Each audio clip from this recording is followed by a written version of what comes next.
Coffee with Andy and Tracy. You sure you're ready? Born ready, Mike. Born ready. Good morning.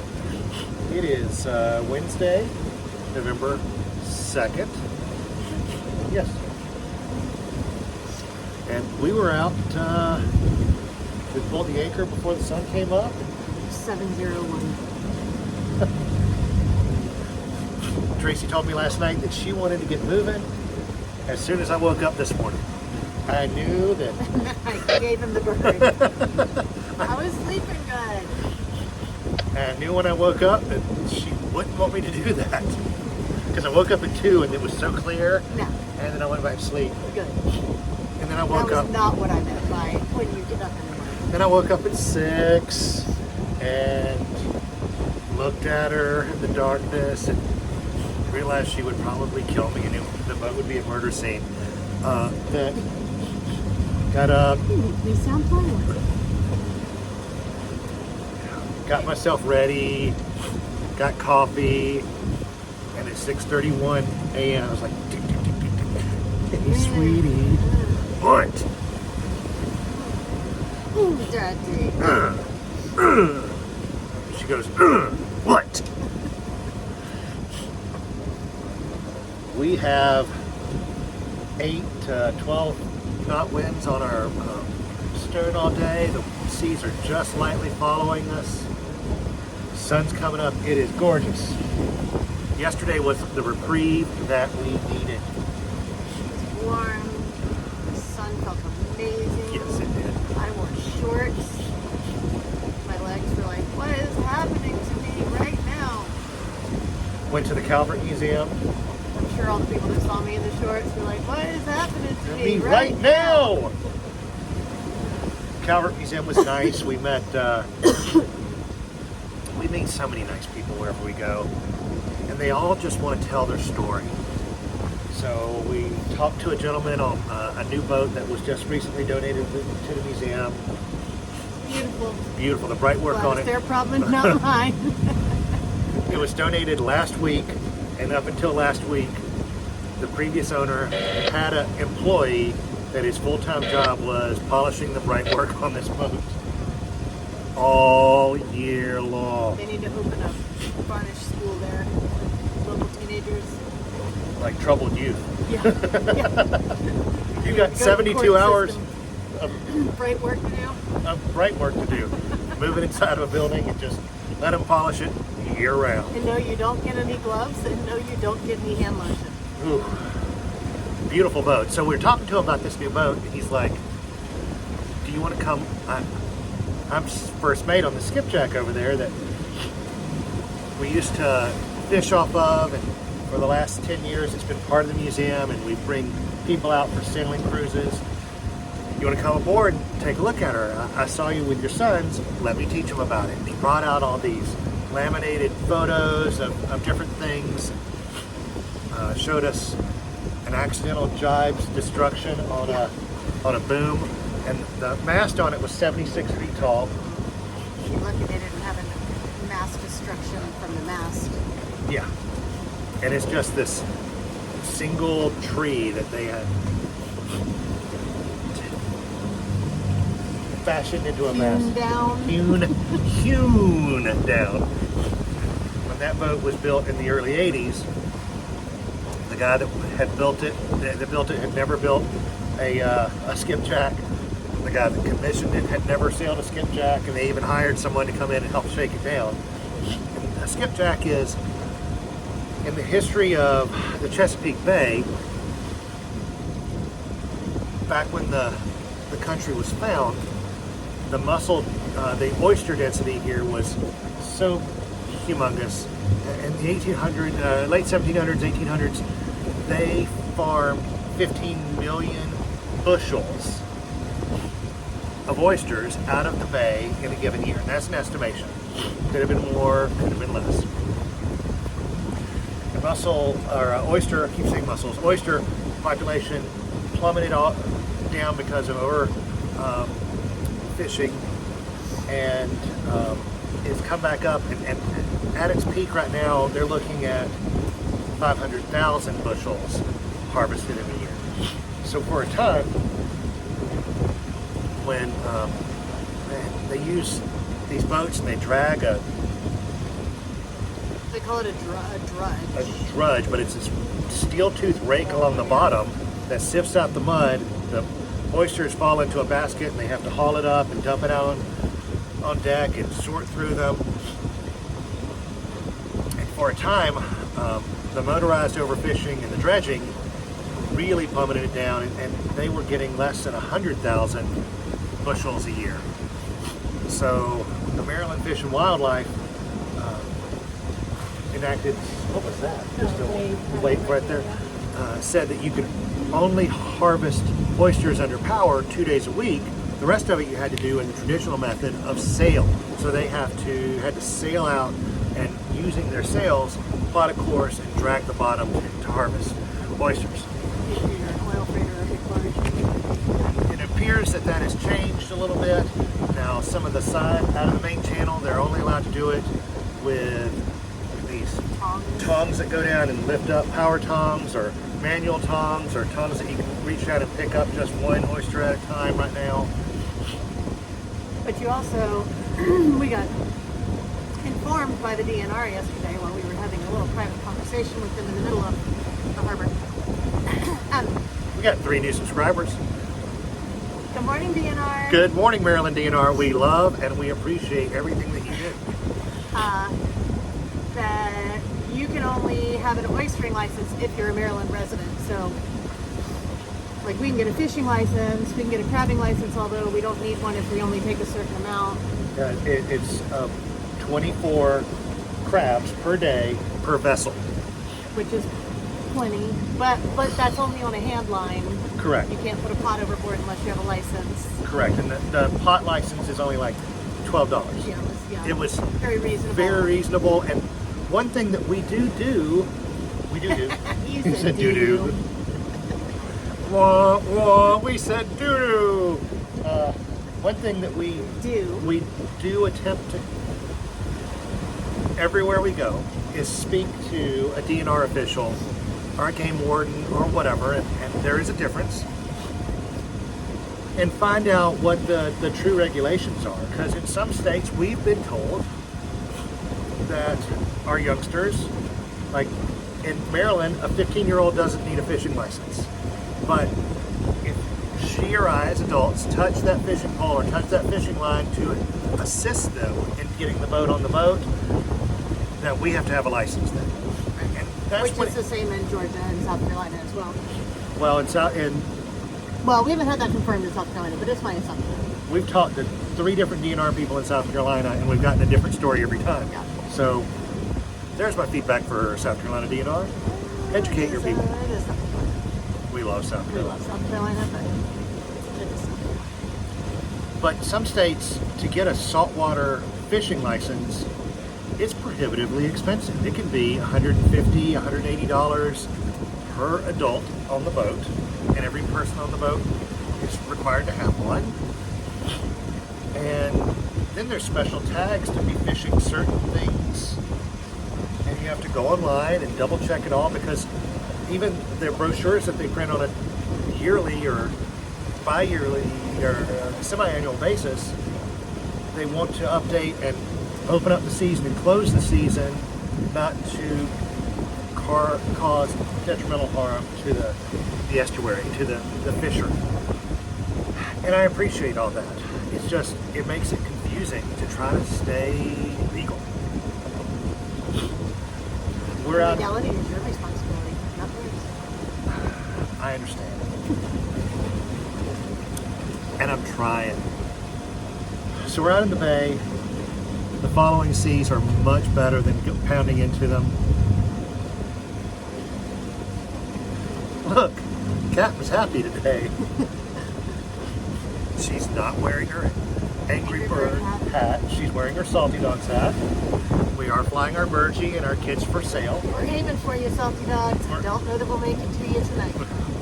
It depends on where the anchorage is and how full it is. Well, it's 10:40 p.m. We can make it there by 10:40.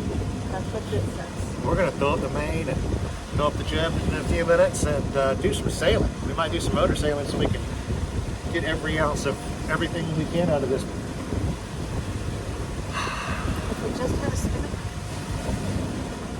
If they just had the right color spinnaker, right? I just can't. We're looking, we're still researching and learning and trying to figure out the best downwind sail for our boat. Hold on, I'm just gonna move this down. And there are so many options out there, symmetrical, asymmetrical. We're not gonna go symmetrical. Because even with a sailing cat, a symmetrical spinnaker, you have to have a pole, you have to rig for it. And don't want to spend $4,000 to $5,000 on rigging for a sail and then buying a sail. I only want to spend $4,000 to $5,000 on the sail, much less the rigging for the sail. A Duncan sailor is thrifty. That's right. So thriftiness means we're looking for someone's lightly, lovely used spinnaker that they have either upgraded or do not use. Or do not use. And if you know of someone or if you have one, message us in the links or DM us over on Facebook. We'll talk to you about our love leech and we'll see if what you have might fit us. We'll take slightly undersized and we'll take undersized. We'll take slightly undersized. We will not take oversized. We will not take oversized because we would rather be slightly underpowered than overpowered on any sail. This is not Which goes against the grain of our entire family mantra. Yes. Anything worth doing It's worth overdoing. is worth overdoing. I'm happy to be moving and sailing. I wish. So the man we met yesterday on the skip deck, Ben said Yes. that the Maryland Dove was coming in there last night, which it was. We saw it as we were leaving. And that he was getting on it this morning to help them sail it back to St. Mary's. So I keep Beautiful waiting St. for them Mary's. to come out of the bay, but they have not. They did not beat us out of the bay, I don't No, they think. did not. Unless they beat us way, but I don't see them anywhere ahead of us. There's no way they're out here. But with all the sail area they have, Oh, yeah. they're going to pass us like we're standing still. He's going to dust us. So tell them the history of the Maryland Dove. So Maryland Dove was, well, the Dove was one of two boats that the original settlers of Maryland came from England on. The Ark and the Dove. The Ark and the Dove. And it's actually much smaller now that I've seen it with my eyeballs than I expected that it would be, but two different people have built replicas of it. Both commissioned by the state of Maryland. And One in 79, one in 2005 or 2009. yeah, I don't and remember. think this is the latest This one. is the newest one. The older one is up in historic St. Mary's, which is Up the Potomac, it sounded like on the Potomac side of this peninsula here, because we're coming up on the Potomac. it sounds much like a Williamsburg-ish kind of area. Yeah. And it might be tied into historic Williamsburg. So yeah, that'd be cool to see go by. So there was a tall ship festival over the weekend. Just north of us. Yeah, like just across from Baltimore. Was that Chester, Maryland? Chestertown? Chestertown, Maryland. So a couple of them traveled out with us Monday morning, but they weren't sailing, so we were all beating it right through. But they were still faster than us. And then I'm wondering if this one is coming from there. But yeah, they'll catch up with us. It'll be very pretty to see. The 79 and the 2000s one are built to the same dimensions, length, and beam, which is width. But they're rigged. They're rigged differently. The masts are stepped slightly differently, and the sail plan is different on both of them. Well, because they say that they don't really know Correct. There how are no it was. there are no roll records, and that was in the 1600s. So, but they do know the dimensions of the boat based on some drawings, but they do not know the sail plan of the original. And I think it's amazing that the state of Maryland invests in that and keeps a certificate of use registered with the Coast Guard, so both of those vessels can be sailed with passengers to live the history and to see that we're a 41-foot long boat that we're on. That the Maryland Dove wasn't what, 65 feet? Maybe. I mean, it just, yeah, when we came around the corner and like visually saw it yesterday, I was like, oh. Can you imagine sailing for months on end without any technology, getting to the new world and expected to colonize? Those people were made out of something strong. Yeah. Wow. Well, not and you sa- gotta figure, like, well, I probably wouldn't want it down, but somebody on some boat somewhere at some time decided to eat a raw oyster.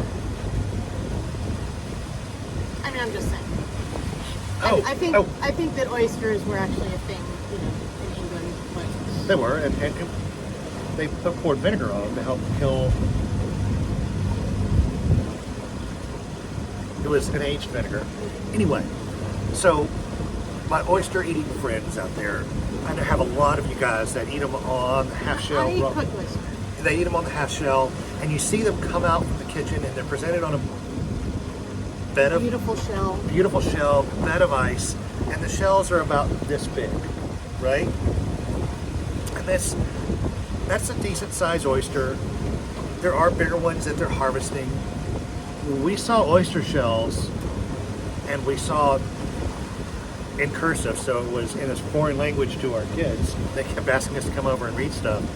Oyster shells that The were size of our face. it was the size of my face, like a cantaloupe in size, and not thin, that thick. Well, not quite that. The one that was under that at the Oh, was it? the Chesapeake Bay Maritime Museum, this big Yeah, it was huge. and that thick. Like they had to cut them into pieces. Wow! And oysters are what clean the water. They're filter feeders. It said that 50-gallon drum of water. An oyster can turn over 50 gallons in a day.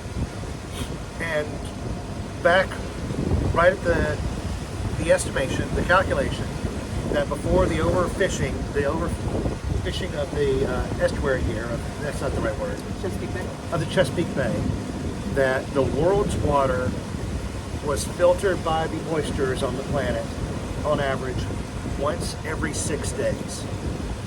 And now that's once every 255 days because of the over-harvesting worldwide, not just here in the Bay. But if you think about that, and that explains so much of the turbidity of the water. Used a good word. We learned about a senator from Maryland that, as an older gentleman, he really was passionate about the cleanliness of the bay water. And after he became senator, every year in September, right before the oyster season opened, he would do something where we'd walk out in the bay with some old white tennis shoes, a pair of overalls, a straw hat with an American flag on top. Everything has to be a photo opportunity. I know that. But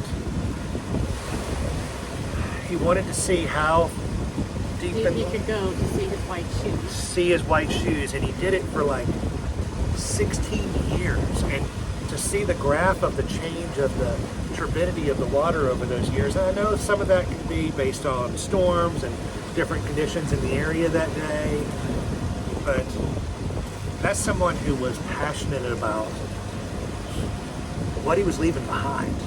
I love that. So we're heading down to Hampton. What else do we have going on today? I'm gonna go wake up these kids in just a second and get started on some math. Yeah. You're just into self-torture, aren't you? I am. But they're not going to get out of math just because they make everyone around them miserable doing math. And they do it, they try to make everyone miserable so they don't have to do math. And I understand that. What else? What projects do we have going on today? No projects? We do need to take care of that filament line on the filament right there before somebody gets necked on it and cuts their neck skin. I'll fix that. Other than that, we're just heading south. Yep. I'm guilty. I haven't reached out to Theo Hearns yet. I need to do so. And I'll probably do so as this is uploading. Other than that, our buddy Bev in Charleston's doing good. It looks like our friend Coco is back home, and she's been home for over a week and is doing much better, and healing and progressing. Bumpa sounds like he overworked a little bit yesterday in the yard. They had a pine tree that was dead that needed taken down, and I haven't told Tracy this. Tapwood's, I think the autopilot just started spinning. No. Nope. Tapwood is processing our Thanksgiving turkey. They're getting a turkey for Dr. Parker, and they're going to process it themselves. So I'm hoping that they video some of that. They do know about the process of the rigor mortis. We'll talk to them about that later. Having processed some birds ourselves. So does that mean they missed the Trader Joe's moment? Probably. Anyway, we love you guys. We'll do some videos later. Clean them up yourselves. Tell your friends and family that you love them. Spay and neuter your pets. Bye.